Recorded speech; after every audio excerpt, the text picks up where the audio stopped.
This is going to be a last Lasioglossum Dialictus with Joel for a little bit. We're going to switch gears, and we're going to be out for the next 2 weeks. We'll be back April 17th, I think.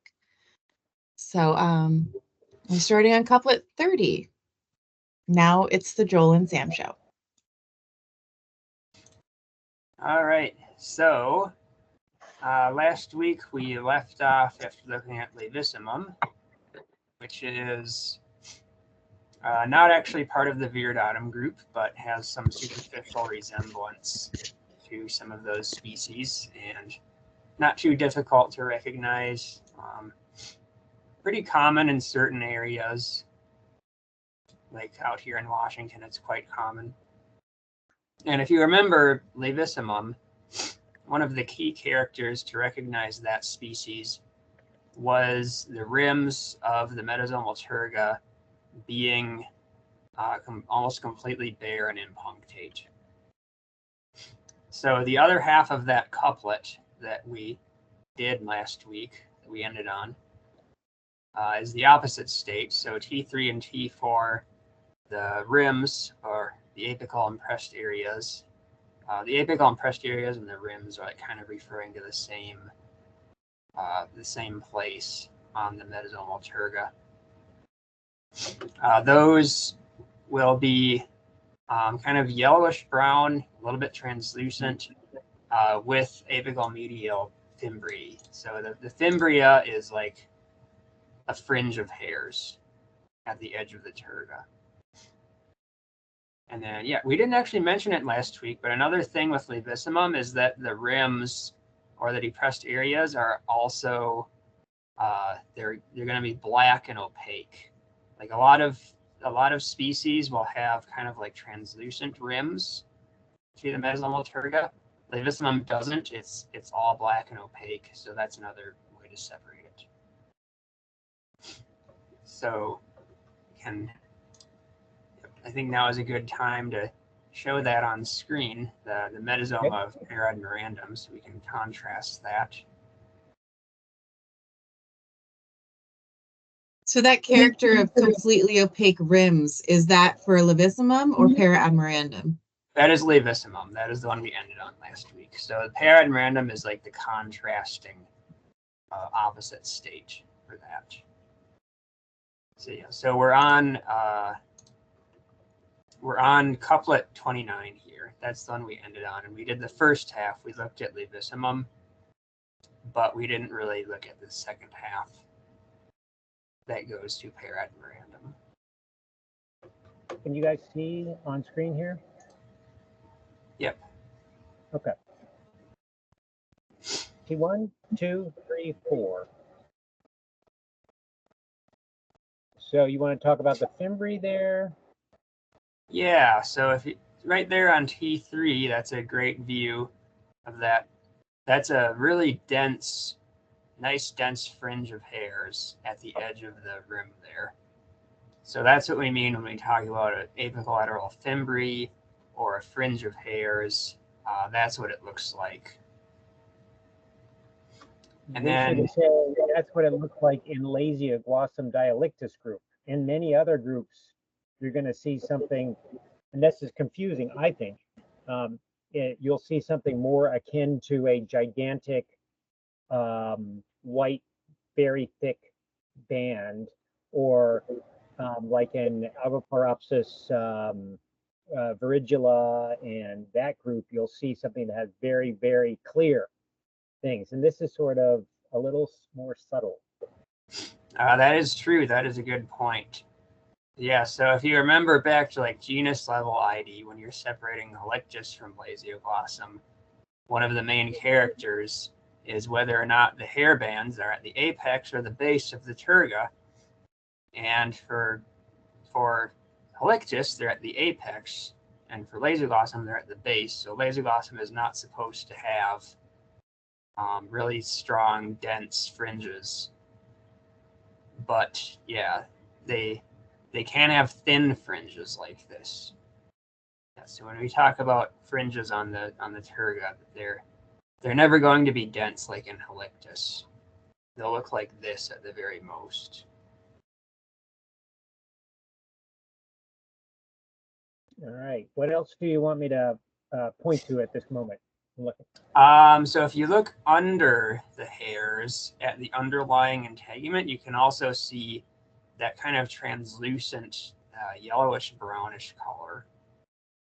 It's a little bit washed out by the light, but you can, if you compare to the disc, so the basal part of the segment, you can see that it's a lot darker than the rim. So at a distance, like Sam is doing now, zooming out, with that kind of paler, translucent edge, it kind of looks more banded. So like it has kind of paler bands. Yeah, it's the angle and the glare is a little hard, but you can see even in a couple of these places that it's clearly translucent, and in not lineatum, what am I trying to say? Levissimum, it's just black, and it's actually very, very dark black. This is not even as black as Levissimum's general vibe is on there. So it is another good character, and subtle, of course. Okay, what else to look at here? Let's see.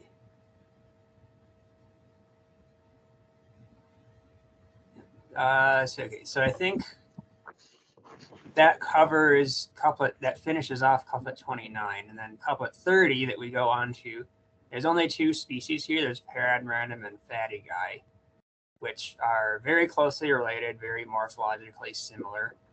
I have a tough time telling them apart. I don't know if I've actually seen anything that I'm confident is Halictidae. But according to Jason, Paradmerandum has more tomentum on T3 and T4, and those apical fringes that we were just looking at are stronger, so that when stronger as in denser. So Paradmerandum should be hairier than Halictidae. So you can see here, this is a pretty fuzzy bee. She's got quite a bit of tomentum on T3 there, kind of spread across the whole segment, and then quite dense apical fringes. So that looks like a Paradmerandum bee. I've got some Halictidae here, so I'll put it up on deck, and we can see if we agree that it is indeed Halictidae. Is this also the one that has the paraocular area with less markness pitting? Or do I have that wrong? Yes, that is the other character here. Okay, hang on. I'm going to put it up. What do you want to see first? You want to see the abdomen first, or the tergites? Sure. We just saw the abdomen of Paradmerandum, so let's look at Halictidae now to contrast it. All right, I'm going to. Oh, I guess I'm still sharing. Okay.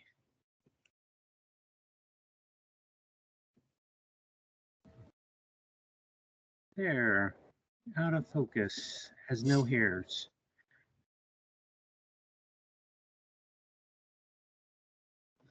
I'm going to bend it a little bit more.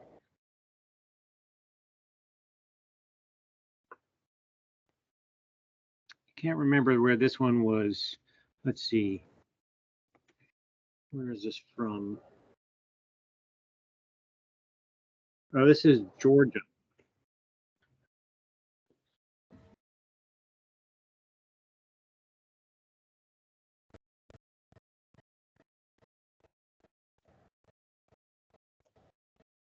All right, there is the more than mile high view.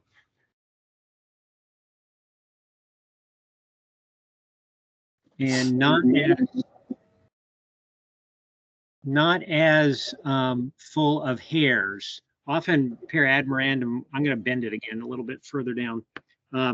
Paradmerandum often appears very, like the abdomen is very whitish from all the, in my opinion, from all the tomentum, the oppressed hairs that are all over it. All right. There we go, a little bit more straight on shot.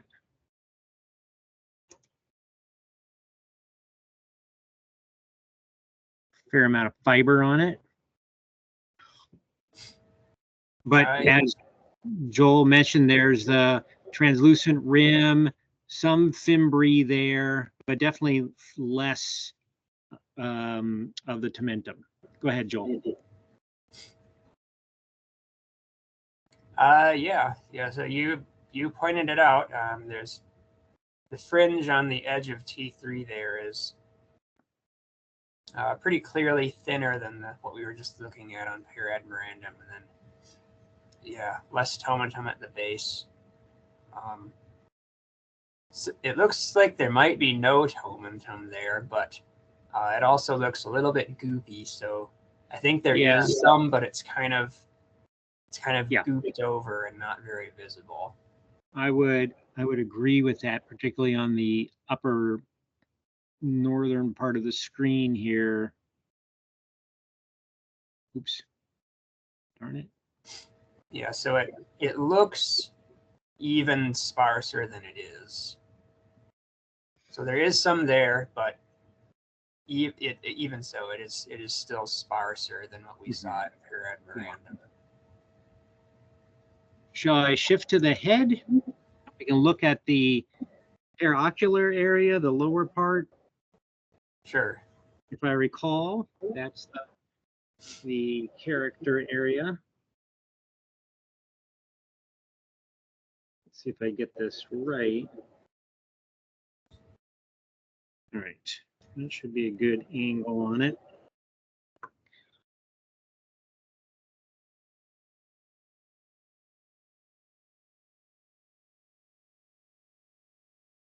I hope. Let's see how that looks when we bring up the magnification.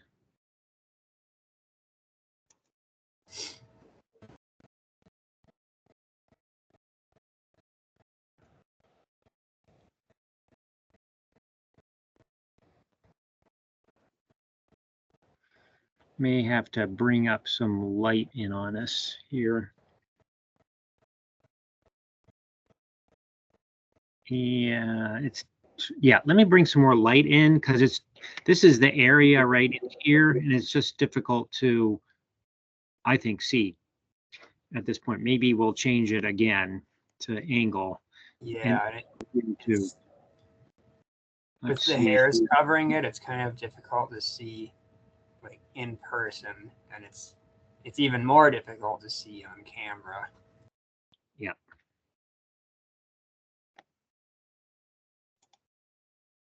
So I'll jack up the light quite a bit, so hopefully it will expose something, but it's, glossy and all that kind of stuff too.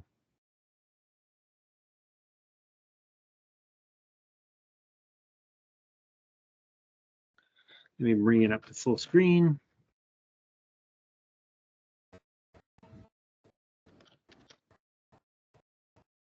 All right, let's see if we can see under there.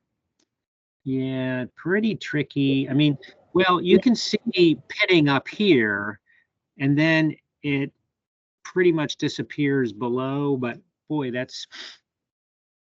wouldn't take that to the bank on this picture. Yeah, but that's basically the part of the character that they're talking about. Normally, you would get a pretty heavy pitting way down towards where you have towards this malar area, but above. So here's the clippius edge coming in through here. There's the rim of the eye, and this lower area has fewer. It's I have to agree. I spent a lot of time looking at these specimens to see. Let me just try one different angle on it. See if we can look more straight in. I'm going to shift it. Yeah, I was just going to suggest that. See if we can penetrate through some of that glare.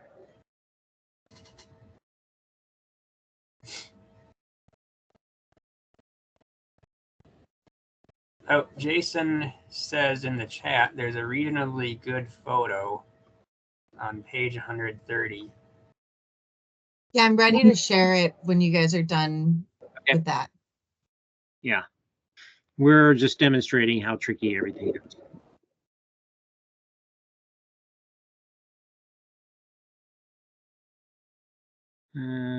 Well, maybe. I think it's better than the other one, but still very imperfect. We're looking at it at obliquely, so here's the mandibles and everything, and this is the area. Again, we're trying to get a view of through the hairs. I don't think it's very convincing from this angle. But these are the areas right here that you would be looking at. So I think better probably to have Claire bring something up. So go ahead, Claire. Oh yeah, there's a nice view of the face.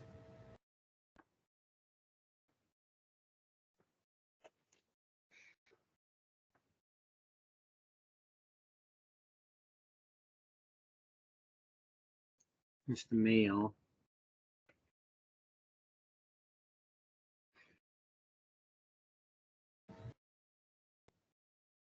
Yeah. I'm gonna stop messing around with trying to get it in a better shot. Here we go. Yeah, well, yeah. There we go. Yep. Page 130, you guys should have this if you've been following along for a while. We were using it earlier in the yeah, and what I notice here also about that face of Fatty Guy is that it's not so much that the punctures in the lower periocular area are sparser. That's just like this. I should say it's not like there's less of them. It's more like the face is wider at the bottom. So like the eyes are kind of like further apart at the bottom, and there's a bigger gap between the compound eye and the clypeus. So then the punctures kind of get like more stretched out. They're spaced further apart because of that.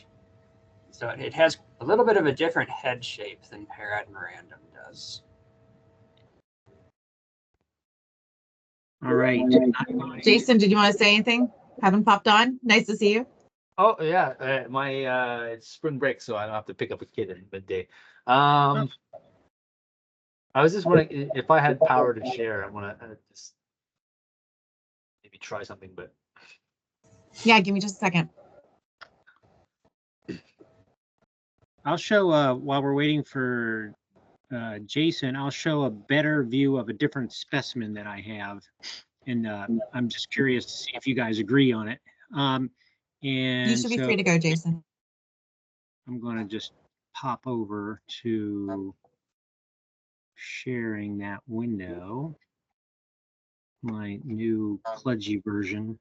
So this is a different specimen from the other, but I think it shows this area a little bit better. I mean, do you guys feel like that's an appropriate identification of that specimen? Or we may not be able to see very well. yeah, I mean it seems relatively reasonable. It's a little bit hard to tell. The orientation's a little bit not perfect, but it does seem to have kind of a wider head, at least from this angle below. Yeah. The head shape is like Joel was right about the head shape. To me it's almost reminiscent of like an imitatum or heteromaphus kind of head, and that's a little bit more quadrate. Yeah. Describe it. These are small bees. Yeah. Okay. So Jason, you have one on deck? You want to show that one? Yeah, I don't know if you can see my screen. It's just a close-up of what. We've got it. This is a close-up of what Claire was showing. I don't know if that shows it better. But I can't see what you're seeing. Other than Oh, now it's going off. yeah, and that's the mesopisternum. It's very weakly sculptured. You can even, at least in this specimen, you can sort of see pits. And then Yeah, that's that's the turga, that kind of weak, sparse, kind of golden tomentum scattered. But that's all in the 2010 paper, so you can always check it out on yourself. So, Yeah, I'm just would gonna. you say the distribution is southern, or there's very few records? Yeah, the type locality is like high elevations in North Carolina. Like it's Mhm. Raccoon Bald or something in the Oh, Smoky Mountains. And so I think the presumed distribution is that it would run up the Appalachians and kind of get northern. At least that's what I thought in 2010. Okay. I recorded it from Ontario, but hard to identify. And few reliable specimens, and you can't DNA barcode it to identify it. So it's tricky. Yeah, and I was Okay. gonna pop in with the Mesopisternum picture that Jason pointed out. That's really smooth, and you can see that kind of obscure pits on it. That is a good general diagnostic character for these two species as a group, Paradmerandum and Halictidae. Both of them have really smooth Mesopisternums like that are pretty distinctive. But dull, not shiny. Yes, very dull. Along with the scutum. The scutum too is also going to be very dull. So both of these bees are very small, very dull, and very smooth. One thing that caused me confusion back in the 2000s was Paradmerandum is probably social, so you can get pretty different size classes in the females. So there are some individuals that are really tiny compared to others, but they're probably just queens and orders. All right. Shall we move on?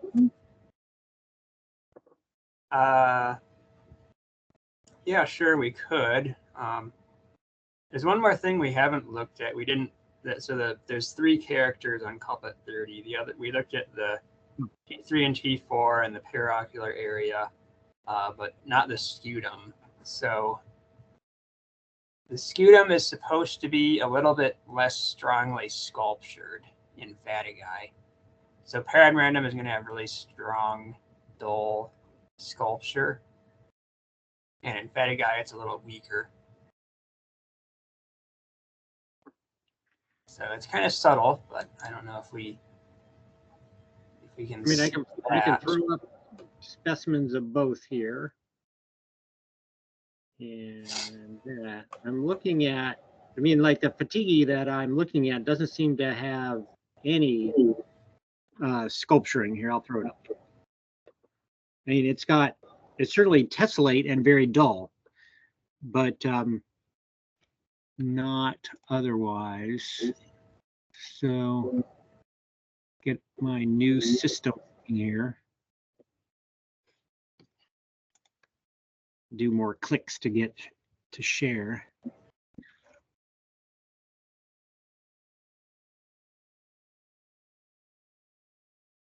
So which is this on deck? Fatigue or fatigue. Yeah, it's named after actually a person named Fattig, like Fattig. Actually, I don't know how you pronounce that name, but however you pronounce the name would be however you pronounce the species. An I at the end.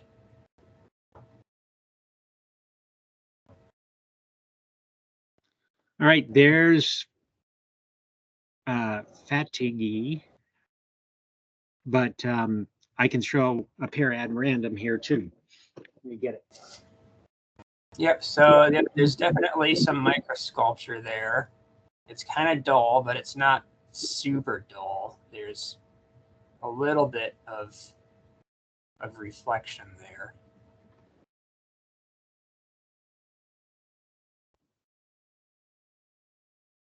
And I will pull up the other. I'm not sure it's all different though.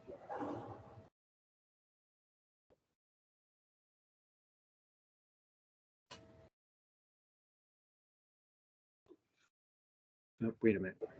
Oh, nice.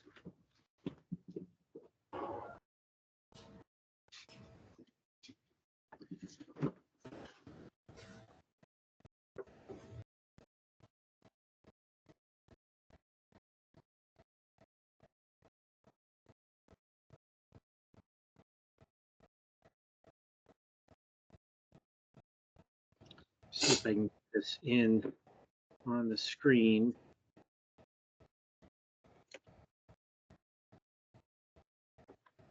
So much subtlety.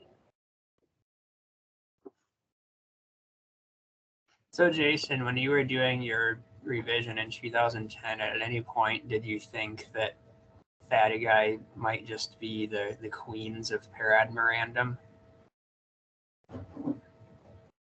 I think I'd probably want to go look at the holotype again, make sure that I'm on the right. I know what I'm talking about at all.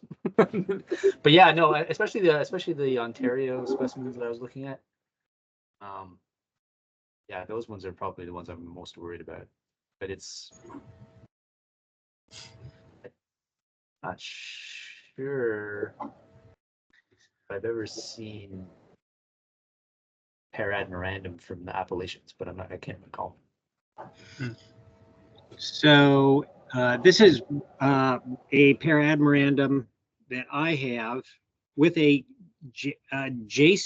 some guy, J Gibbs. I don't know who that is. Not to be Who trusted. identified it. And some Right. other guy stuck a giant pin right through the scutum we're supposed to be at. God. That's nothing. If you want to see mangled specimens, we've got much worse than this.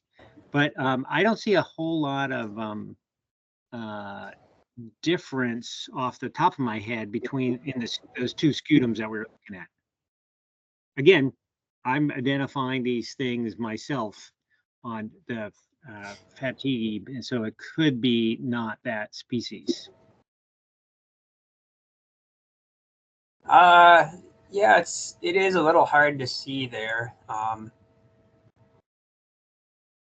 With like the pin kind of distorting it, but yeah, it does look quite similar. Maybe so.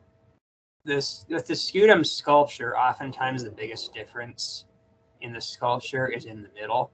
So if the scutum is shinier or duller in different species, usually the place you want to look is right in the middle, which obviously you can't do here. Yeah. But yeah, I suspect that if you could see the middle here, it would be duller than what we saw in Halictidae. I've got another specimen that does not have a pin right through the middle, amazingly. Also identified by Jason.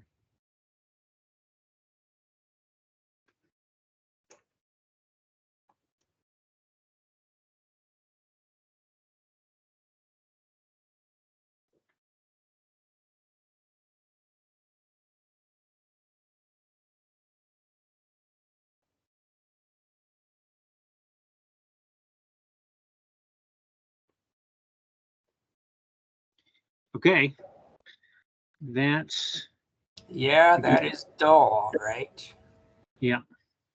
So it's quite bright. So it kind of looks shinier than it is. I think if you turn down the light just a little bit, I think you could really see how dull it is. Yeah, there's a lot of light pouring on these specimens. That's too much, maybe. Maybe it's my in between.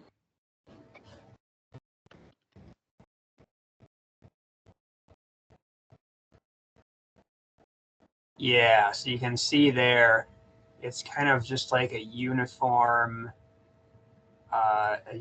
texture through the whole scutum. There's like not really any bright spots reflecting off of it. Just kind of like strong tessellate microsculpture, even right in the middle. So that is a pretty good character for pulling out parad randoms, that super dull scutum. Yeah. Let's see, because we have it lined up. Let's look at the, ooh, I don't know if we can see inside there. Maybe I'll add a little more light to look at the this lower part. Yeah, even if you can't see the punctures there, though, you can see here that different head shape. It is a little bit longer. Yeah. Yep. A little bit longer, and there's kind of a narrower gap between the eye and the edge of the clypeus.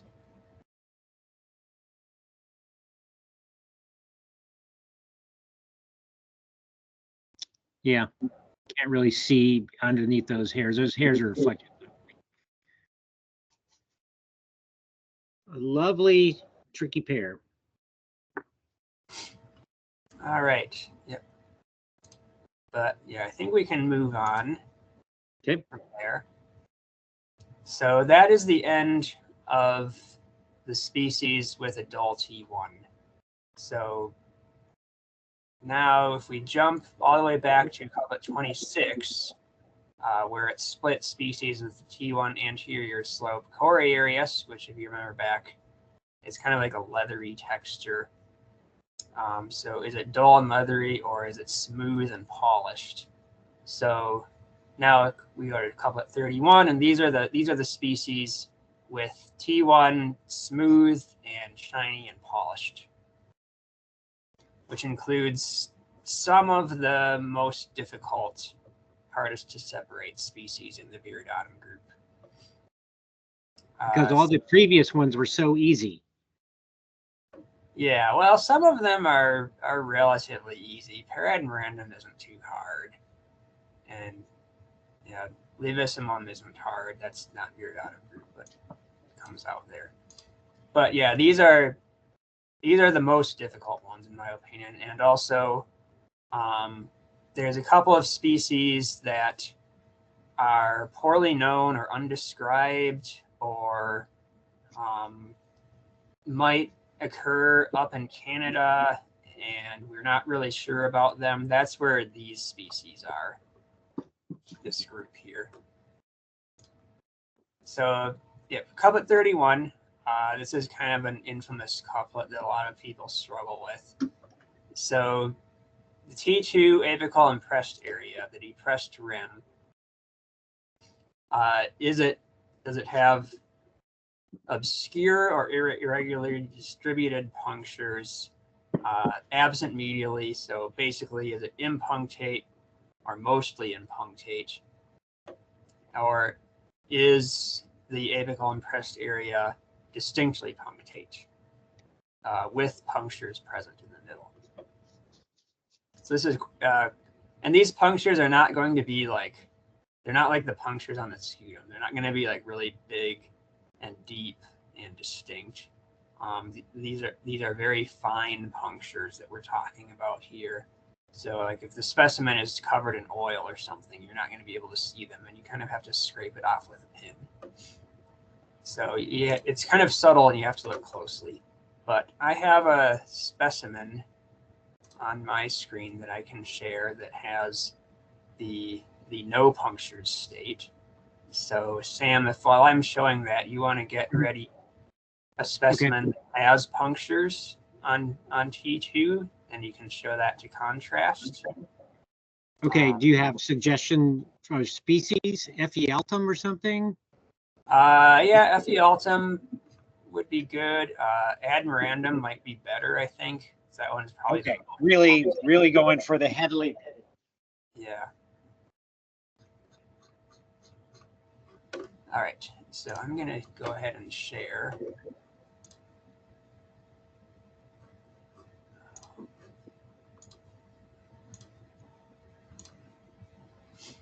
All right, so this is a specimen that I think is Lasioglossum peccatum, which is a fairly common Western species. You don't get it east of the Rocky Mountains, but fairly common out here.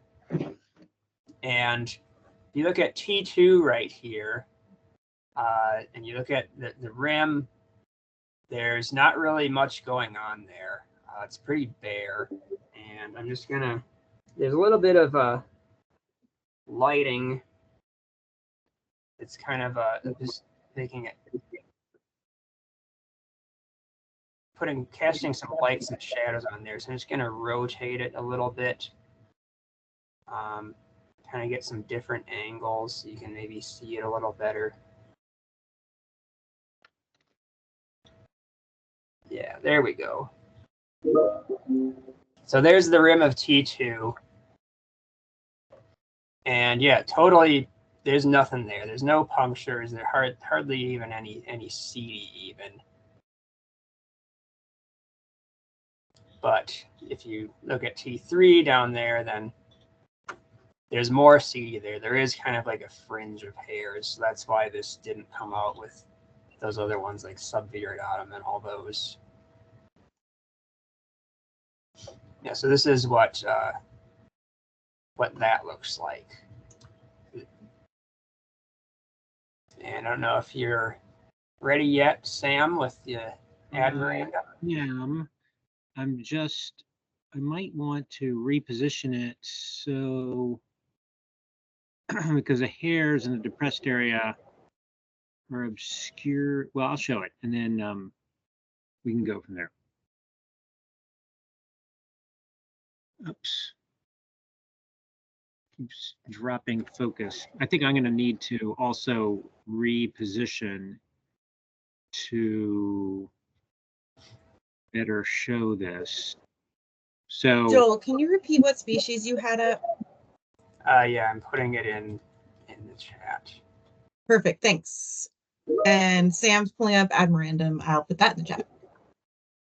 right, I'm rotating it a little bit and changing the angle so the light is hitting it differently.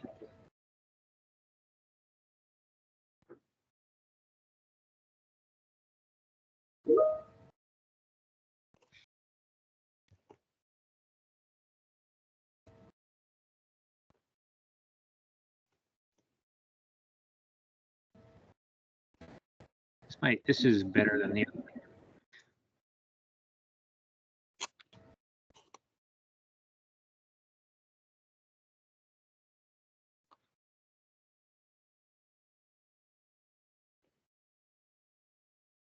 It's creeping up on me. All right, so we're seeing a lot of surface sculpture and the pits. Oh, well, you can see in some of these areas, depending on the light, maybe if I shift light around a little bit, it will show some. Where that orange glare off to the left, you can, the pits are pretty clear over there. Yeah.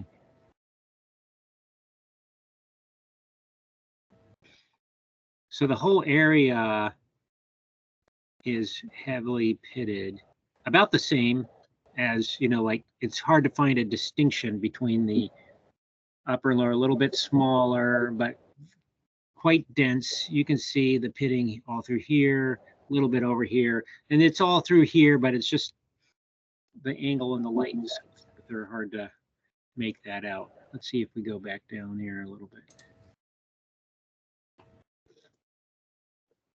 So, yeah.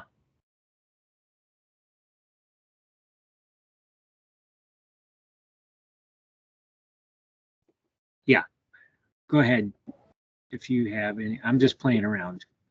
All right, yeah. I'm not sure there's much more to say here, so it's just, is the rim punctate or not? It's simple on the surface, but in practice, it's often quite subtle, as the punctures can be quite fine. And they get gooped up pretty easily. So if you have a film on there, which often happens when you're working with liquid specimens, a lot of times it's tough to tell what's going on with the pitting. Yeah, so what I often do is if I get a specimen that has goop on it, or if it looks, sometimes you can tell that like the abdomen is like, has like an oily sheen covering it. In those cases, I'll just take a pin and gently scrape the integument And about half the time, that goop will just come right off, and then you can see the punctures under it. The other half of the time, it's kind of like greasy and it sticks, and you can't really get it off. So right, I've tried things like acetone and those, and they there's something about some of those, which is a combination of body fluids and remnant soap, that just really does not want to go away. Yeah, so in those cases, it's a lot more difficult. You can still kind of scrape it away temporarily, and then you can like kind of catch a glimpse of the sculpture before it kind of gets covered up by the oil again. Yeah, But, and no shame in calling them Lasioglossum Dialictus group or species. I do that all the time because a lot of times you just can't go any further. Yep. Especially if you still have a long series to go through, and it might be that you find some more specimens that are not so goopy, and then you can use those ones to make an identification. Which in my workflow means that if I have a bad specimen, goopy or not, I set it aside immediately and then come back to it after I've had a lot of experience with the collection and the area, so that I can use what Joel's talking about, which is the information about the pattern of abundance of all the other Dialictus species to help inform me and maybe get me closer to a identification when I don't have 100% of the characters available. All right. All right, where to go from here? Yep. So we'll go to couplet 32 first. So the species with T2 impunctate or nearly impunctate. So there's just a few of these, and then it goes to couplet 32, and we're looking at the mesopisternum now, and whether the mesopisternum is smooth or whether it's roughened by rugulose microsculpture. So if you recall, when we looked at paradmirandum, and we mentioned that really smooth mesopisternum that paradmirandum has, this is going to look similar. So there's a set of species that are going to have a similarly smooth mesopisternum. And I'm going to see if I can pull up that peccatum again, get a different view so you can see the mesopisternum.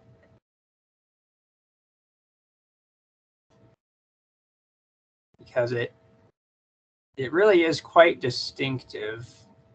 There's kind of like two sets of Viridautum group species. There's the ones with the rough mesopisternum and the ones with the smooth mesopisternum.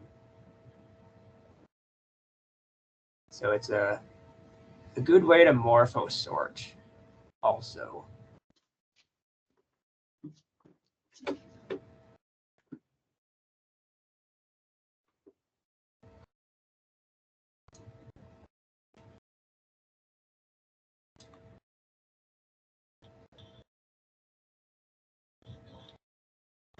Okay. Okay, that's too bright. All right.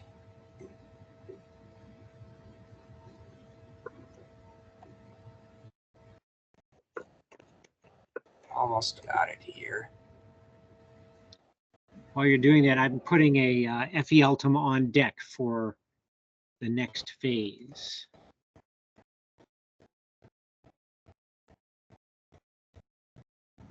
All right, there we go. I'm going to share.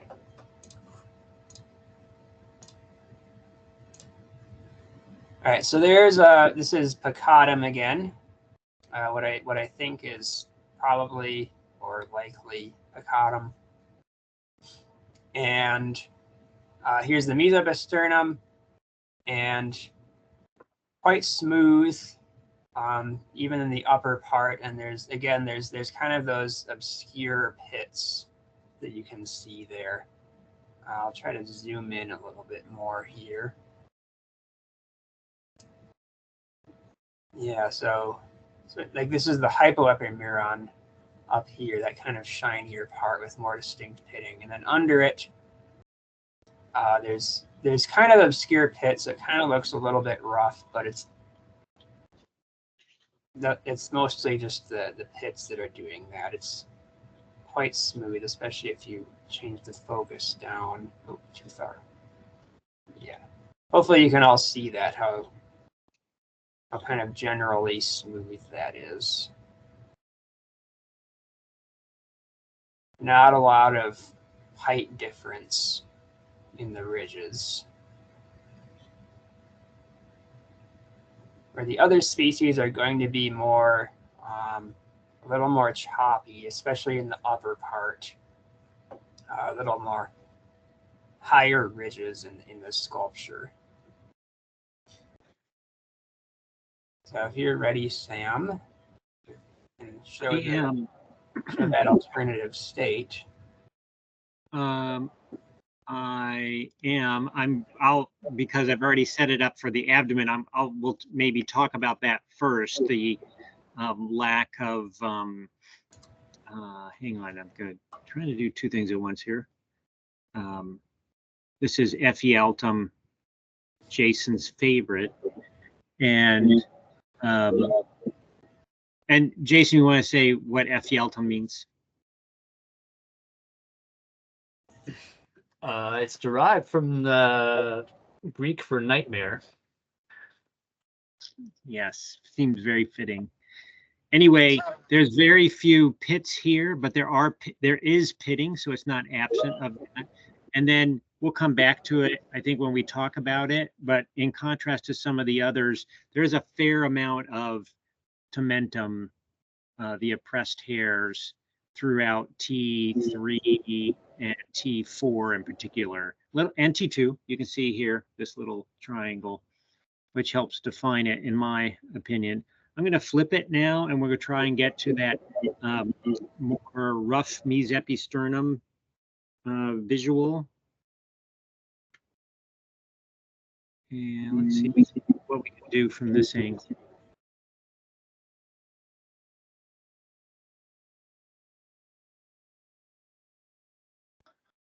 I want to change the angle.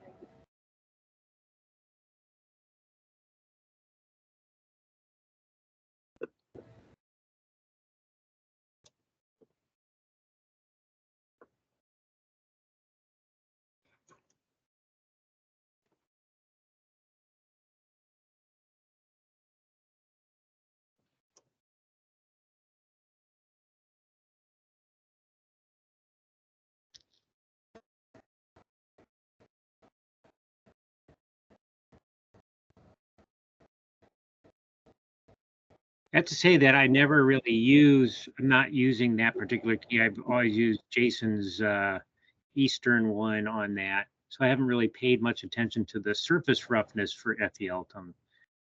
So you can see, up here in topography, it's a little glary. Maybe I'll drop the light down. Yeah, it's a little bit more like if you crumpled up some aluminum foil and then tried to smooth it out again. It looks a little bit more like that.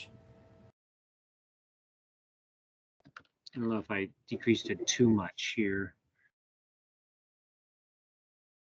You can get a bit of a picture that there's more going on here. This is very imperfect in terms of, like, there's the weird mound below the wing. What do you guys call that? Ephyramen? Hypoepimeron. Hypoepimeron. And some of this area through here has more topography. That seems to be where topography starts on these Dialictus, is in this quadrat, and then leaks down like in Viridatum. It's going to do it, but it's always, I don't know, maybe I'm wrong, but always up in this area where it's the most dramatic. Right, yeah. that does seem to be the case. It's usually a little rougher in that upper portion and gets smoother down below. That's probably as good as it's going to get there. I think that's a pretty good view, and you can see again that there's not any pits there, like not even shallow, obscure ones like we saw with Picatum and with Paradmirandum. Yep, and it's also not as sculptured as, say, Cressonii or Oceanicum or Bruneri. No, not even close to those ones. Yep. Okay, what do you want me to pick up next? Okay, so we'll go to 33. So the Mesoposternum smooth. So there's two species that go this way. Both of them are kind of western. They don't occur so much in the east. So there is Picatum, which I just showed you, and then Absimile, which is kind of a poorly known bee that was only known from the type, which is from Colorado. And then only recently, when I started working on Dialictus, started finding some from other places that I thought matched Absimile. So we're still not totally sure about what is the identity of this species, but we think it might occur up into Canada and then further west as well. Okay, so the scutum is the first character in this couplet, whether it's shiny or imbricate. So Absimile is a very shiny bee. It's strikingly shiny. Like every surface on Absimile is going to be quite shiny. And I'm not sure. Actually, let's see. I have a Picatum here, but it's kind of an unusual Picatum in that the scutum is a bit shinier than usual. Okay, but yeah, that's good. Okay, I'm gonna go ahead and share.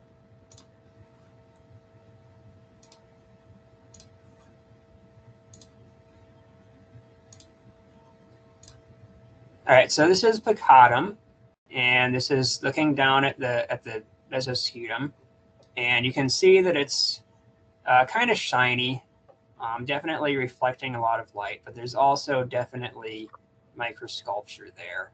So it's kind of, I would call this like weakly imbricate. So there's sculpture, but it's not so strong that it really dulls the surface. So imbricate, usually the way I think of it is like fish scales. So it's not round, it's a little bit elongate. Yeah, actually, it kind of blends into tessellate too, I guess, sort of into this like posterior area. So tessellate sculpture is pretty similar, but it's going to be like more like squares tessellated together.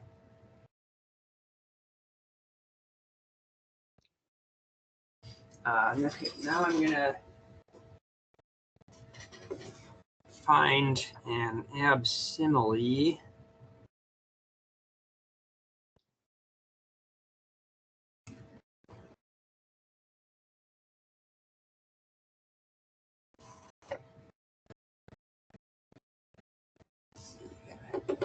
Zoom out so I can find it.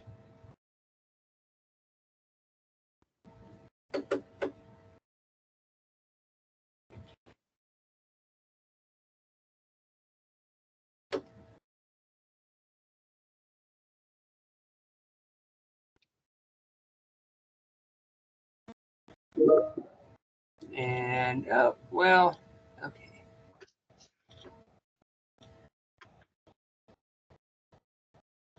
That may not be a good example. That That looks about the same as the picatum. But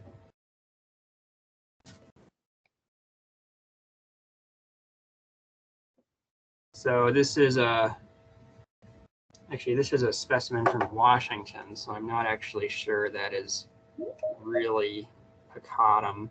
You're not sure it's really absimile. But absimile should have a very shiny unsculptured scutum. I would say that definitely was shinier, but unsculptured would, Yeah, or you know, it depends on your definition. So this is a problem I find now that you're we have your keys under the microscope, is like the problem with like subviridatum.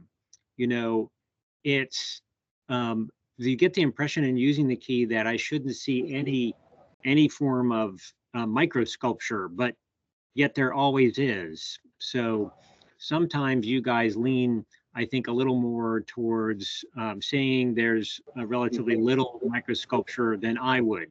So personal preference and things, but just a note in yeah, terms that's what thinking. that's what figures are for. So we put figures Mm-hmm. in the paper so that you can, if you're not sure what's meant by a description, you can see a picture of it. Yeah. Also, this is why we're doing this, right? So that we can talk through it, show examples, and people can develop the mind pictures that the Jason and you know, that's the mind of you guys. Yeah, I'd also say that, you know, a lot of the work that I was doing, especially in the early days, I mean, I was probably only going a 40x on a microscope most of the time. So if you go in high enough magnification with the right light, you'll see microsculpture for sure. Yeah. But if you were using the same microscope as I was and the same lighting at the same magnification, you might not. Yeah. You guys were using gigantic fluorescent bulbs, if I recall, which were great for subtleties, but also a little clunky in terms of like having a giant fluorescent bulb in your face. Yeah. Yeah, I was used to it, but it works. Yeah. Yeah. Yeah, I did that for a while too. Yep. So I just put up. This is that one that I thought was absimile. Again, I just put up a view of the metazoma, which is unfortunately rather crumpled. I'm not sure what happened to this bee, but it's not in the best of shape. But you can see that the rims there are kind of like a pale translucent yellow, and she's also got you've got T3 down there. It's a little bit matted, but you can see there's fringes of hair there. And that should be contrasted with the picatum, which is going to have more darker brown margins and thinner fringes. And then one last thing. Let's see.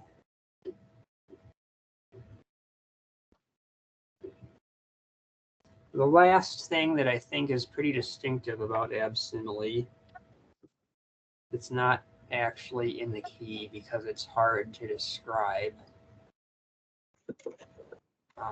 It kind of requires doing measurements, which didn't have enough specimens to do with, but the head of absimile is quite short. So especially on the type, the head of the type specimen is noticeably shorter than almost anything else in the Viridatum group. So I'm gonna put this here. Try to get it in focus. There we go. Yep, so there's the head of that bee. And yeah, quite quite short. That's not quite a straight on view, but definitely more of a wider head. I would just, yeah, sorry, Joel, I didn't mean to cut you off. I was about done. It's just more of a wider head than you would see in most other things. Yeah, I was just gonna add that the Clypeus still protrudes quite a bit, so that kind of separates it from like things like trigeminum. Right. And I think I have this specimen from as far east as Wisconsin. I identified a bunch of material back, a decade ago or more ago, and I had kind of called these as sort of weird near admirandum. They were kind of smaller and shinier than an admirandum. Yep. Yeah, so it was actually it was in the Bees of Minnesota paper as well. There were specimens that we thought might be absimile from Minnesota. So yeah, the type is from Colorado, so it's probably in the northern Great Plains. My general Midwest, where I'd look for it. Yep. You know, Although there are also specimens like this one is from Washington right here, so there are things that look like it from way out west as well. yeah. So I think this species only really came to our attention as a good option in 2021-ish, and it's getting used a lot more. I use it a lot for Manitoba records.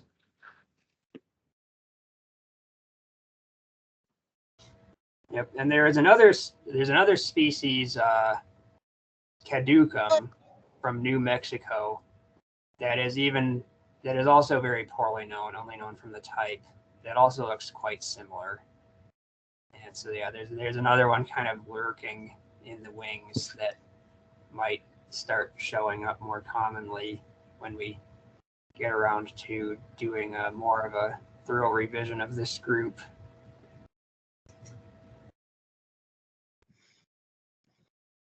So are you guys finding that a lot of times the molecular, traditional CO1 stuff is murky, would you say, in helping split these groups out?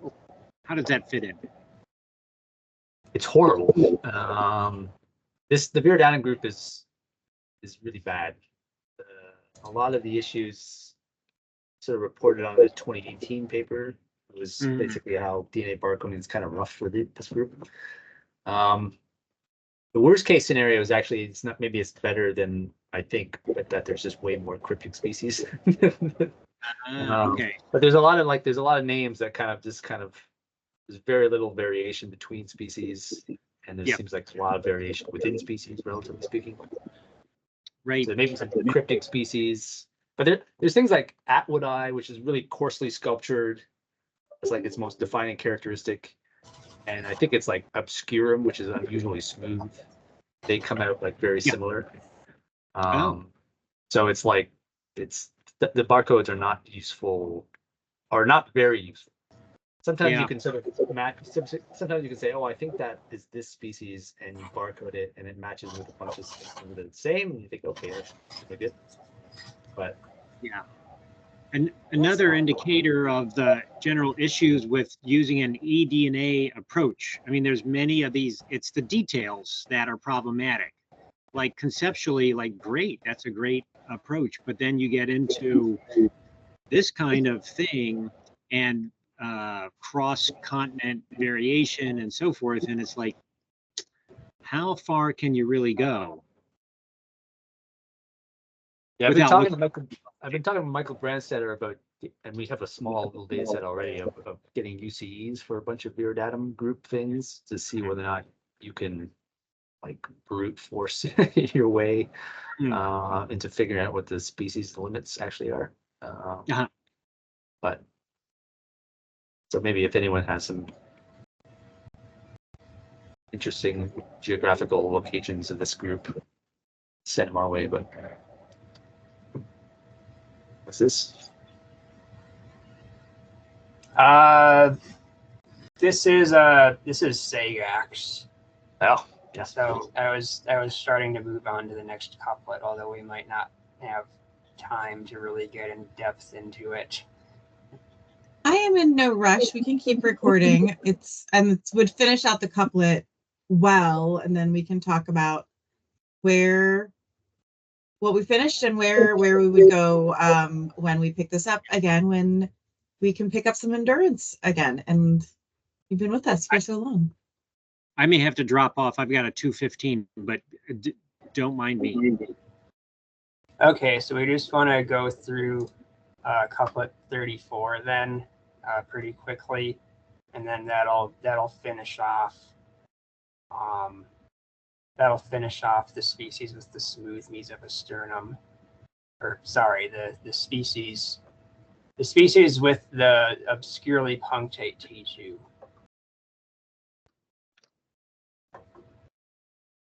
All right. I will take your silence as assent. So that is assent.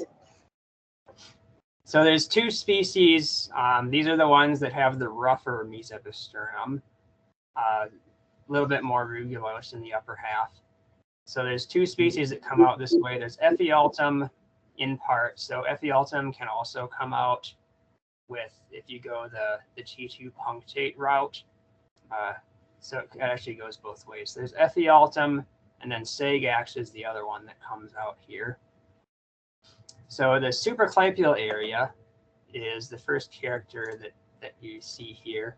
And that is this area right below the antennae and above the clavius. So there's kind of like that square plate there. And in Sagax, this is going to be quite densely punctate.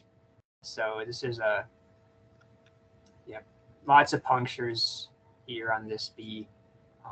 So Joel, I had the screen up with the key. Do you want to pop your microscope on? Oh, I'm not sharing? I thought it was sharing. Okay.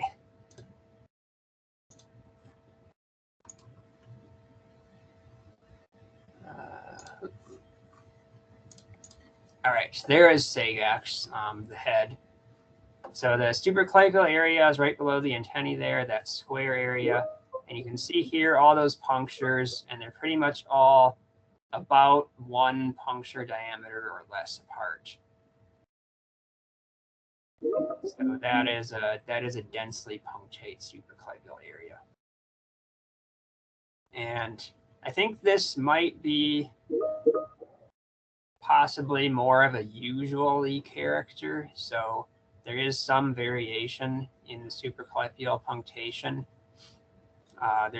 There's some specimens that might be Sagax where this is a little bit sparser, but generally it'll look like this.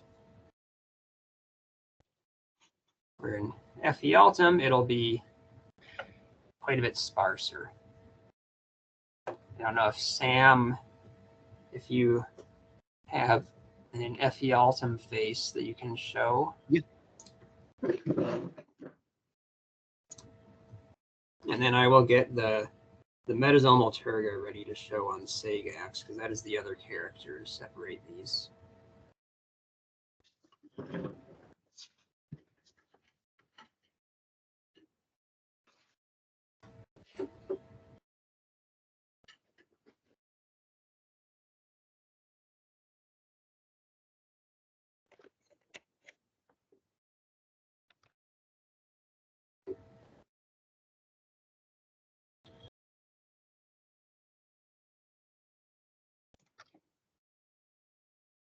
Get that in focus.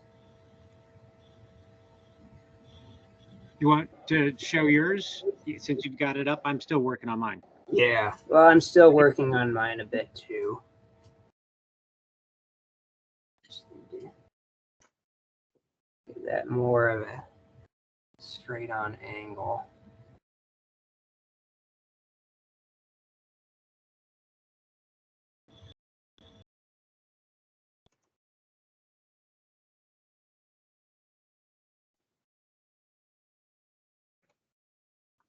All right, so there is the metasoma of Sagax.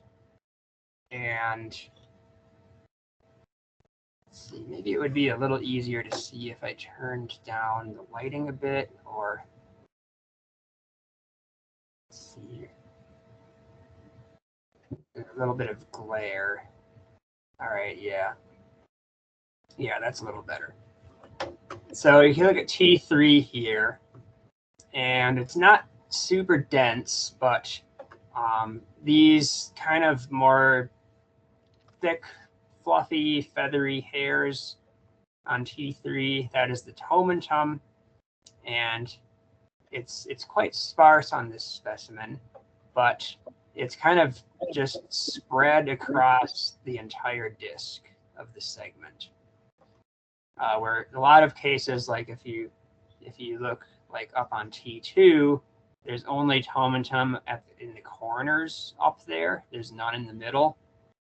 But then down on T3, it's kind of spread evenly throughout the whole segment. It's not restricted to the corners.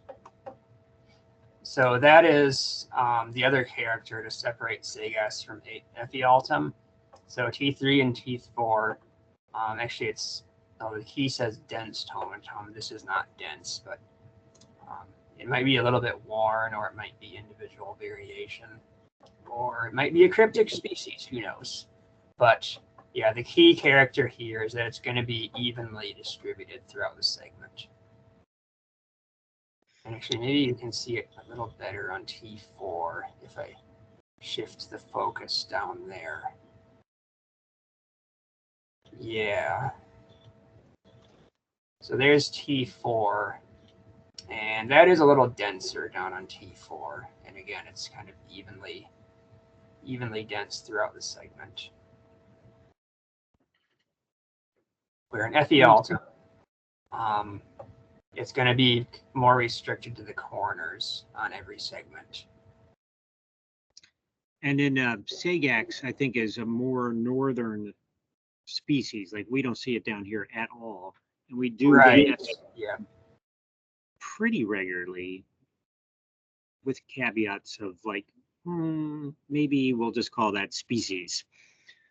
Yeah, Sagax seems to be more or less sympatric with Absimile, so the type locality is the same actually as Absimile. They were collected at the same place at the same time, and so Colorado, and then we've kind of found them from the same places, so like north from Colorado up into Manitoba, and then scattered records that look like Sagax from out in the far west. So kind of a northwestern Great Plains distribution. So, yeah. The complicating factor is Absimile is described from a female and Sagax is described from a male. Right. So Yep, the associations may be all wacky. Yep, it may turn out that these are actually synonyms.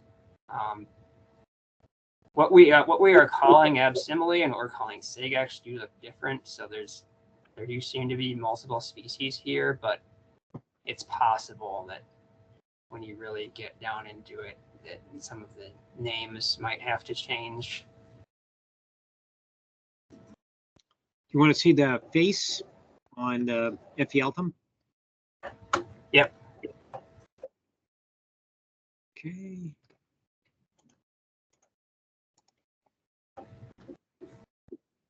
All right. Supraclipial area. As you said, some may be tricky sometimes to differentiate. This one is up, just thrown out there. Jason identified that one.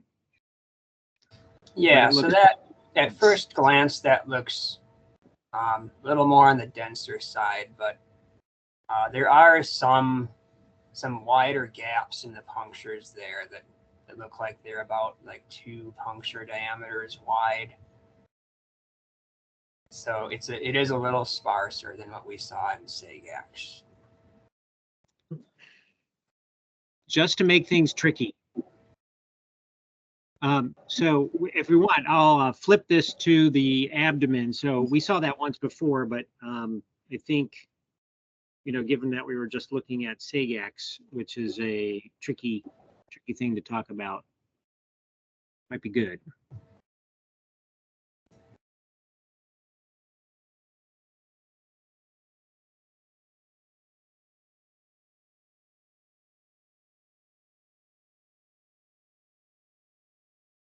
I'll leave it there.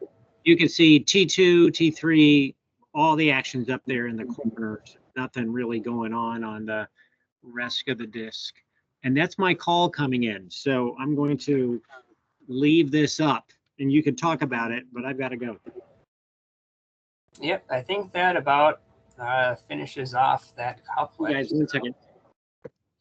Yeah, T4, it's more evenly distributed throughout, but that's pretty typical. But yeah, T3, it's pretty obvious here. There is no tomentum in the middle of the segment. It's all in the corners. So that'll distinguish Ephialtum from Sagax.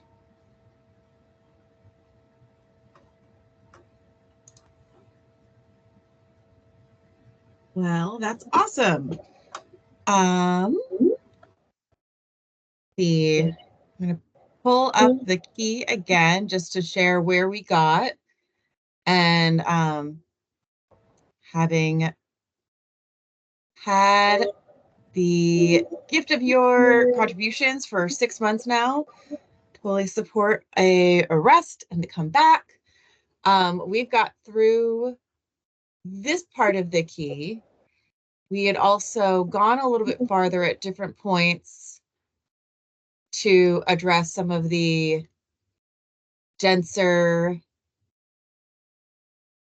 I don't know, farther down. I might not have taken notes in here, but the denser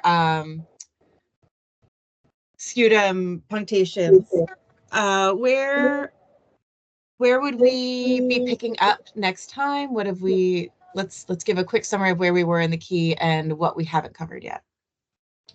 So we covered up through 34. Then that's kind of like a stopping point. It covers all the species with T2 nearly impunctate. So the other state, T2 impressed area with distinct punctures, that goes to 35. So we have looked at couplet 35 before because that's the area where versatum comes out, and we've looked at that when we did the versatum group. So I don't know if we need to do that again, but then it also pulled out admirandum, Ephialtum, and sablensi, which we've kind of looked at when we've kind of compared admirandum and versatum before. Yeah, we did that. Yeah. And so there's Atwoodi and viridatum, which are the really coarsely sculptured Mesopisternum species. I can't remember if we did those or not, so that might be where we would pick up. And there's only 2 species there, so it's just 1 couplet. And then it would be 39, which is kind of like a totally different part of the key. Then when you get to 39, then you're finally out of the viridatum group. So those are a little bit more distinctive species in that area. Yeah, I have in my notes a couple of times that Atwoodi was part of the viridatum group, but not that we covered that one specifically. So good call on that.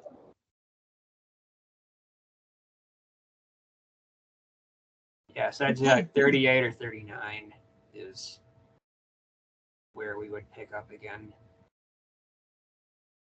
Awesome. We've gone through so much. Before we part, are there any questions? This is a really quiet chat room this time. We've gone through so much together. Questions, comments, concerns. Well, that's a lot of silence. Looks like a Jason, I see you talking, but you're on mute. I was gonna say I have an unrelated question for Joel, but I can wait for the video to stop. All right, well, I'll wrap up the video. Thank you both. And we'll talk about when a good time to pick up will be in the future. We'll see. So thank you. Recording is stopping now.